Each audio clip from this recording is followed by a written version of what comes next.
अरे बिद्दू, आज घर में बहुत काम है।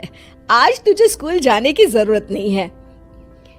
लेकिन दादी, आज तो स्कूल में मेरा टेस्ट है। अरे एक दिन स्कूल नहीं जाएगी तो ऐसी कौन सी तेरी कलेक्टर की पढ़ाई छूट जाएगी। वैसे भी मैं देख रही हूँ आजकल तो बड़ी ढीठ हो गई है। अपनी दादी की बातें सुनकर बिंदु नाराज हो जाती है। तभी उसकी माँ कहती है, अरे बिंदु, इतनी छोटी बात पे मुंह फुलाने की क्या जरूरत है। दादी बिल्कुल सही कह रही हैं। लड़कियों को तो घर के काम काज सीखना चाहिए। अरे बहू, रमेश के लाड़ प्यार ने इसे बिगाड़ रखा है। कम से कम तू तो मेरी बात समझती है। अच्छा, मेरी पूजा का समय हो गया है, मैं पूजा करने जा रही हूँ।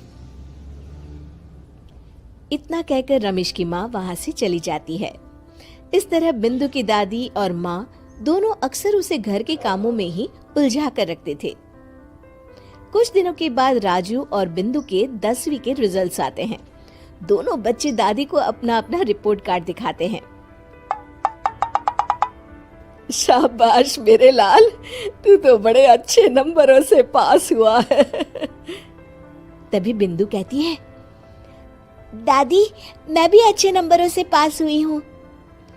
रमेश की माँ बिंदु को अनदेखा करते हुए कहती है, हाँ हाँ ठीक है, अभी यहाँ खड़ी क्या कर रही है, सुन लिया मैंने। जाकर मेरे लिए चाय बना कर लिया। बिंदु उदास होकर चाय बनाने किचन में चली जाती है। तभी राजू कहता है, दादी मैं क्रिकेट के कोचिंग सेंटर में एडमिशन लेना चाहता हूँ। अरे वाह राजू बेटा, ये तो तूने बड़ी अच्छी बात कही। तू कल ही अपना एडमिशन करा ले, जितनी भी फीस होगी मैं दे दूंगी। अरे एक दिन मेरा पोता विराट कोहली बनेगा। इस तरह अक्सर रमेश की माँ अपनी पोती बिंदु के साथ दुर्व्यवहार करती थी। कुछ दिनों के बाद रमेश की माँ और उसकी पत्नी दोनों सास बहू मिलकर राजू का एडमिशन अच्छे स्कूल में करवा देते हैं, लेकिन बिंदु का एडमिशन नहीं करवाते। इस बात से नाराज होकर बिंदु अपनी दादी से कहती है, लेकिन दादी मुझे भी आगे की पढ़ाई करनी है। अरे क्या करेगी आगे की पढ़ाई लिखाई करके, हैं? आज से ये पढ़ाई का भूत अपने दिमाग से उतार दे। इतना कहकर रमेश की माँ वहां से चली जाती है। उस दिन के बाद से बिंदु की पढ़ाई हमेशा के लिए छूट जाती है और उसकी दादी उससे घर के सारे काम करवाना शुरू कर देती है। इस तरह उसका सारा दिन घर के कामों में ही बीत जाता था। कुछ दिन बीत जाते हैं और एक दिन रमेश छुट्टियों पर घर आता है। बिंदु को घर के काम करते हुए देख उससे कहता है, अरे बिंदु बेटा, तुम स्कूल नहीं गई? पिताजी, दादी ने मेरा एडमिशन कराने से मना कर दिया है।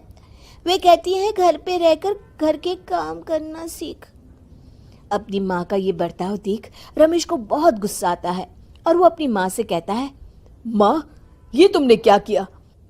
आगे की पढ़ाई के लिए स्कूल में बिंदु का एडमिशन क्यों नहीं करवाया? अरे बेटा, लड़की जात है, ज्यादा पढ़ लिख कर क्या करेगी? वैसे भी शादी के बाद तो इसे घर के ही काम करने हैं ना। तुम किस जमाने में जी रही हो माँ?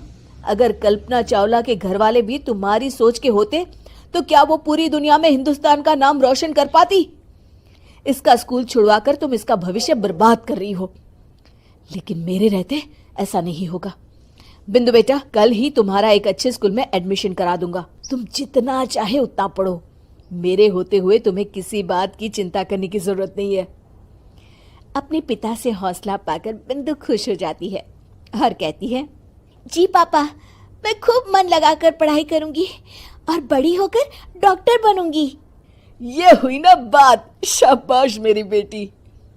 शिक्षा, लड़का हो या लड़की, हमें दोनों को आगे बढ़ने का मौका देना चाहिए। आपको हमारी ये कहानी पसंद आई होगी। कृपया हमारे चैनल को सब्सक्राइब करें और सभी अपडेट्स के लिए बेल आइकन जरूर क्लिक करें। और हाँ, वीडियो लाइक और शेयर करना मत भूलिएगा। Bye bye.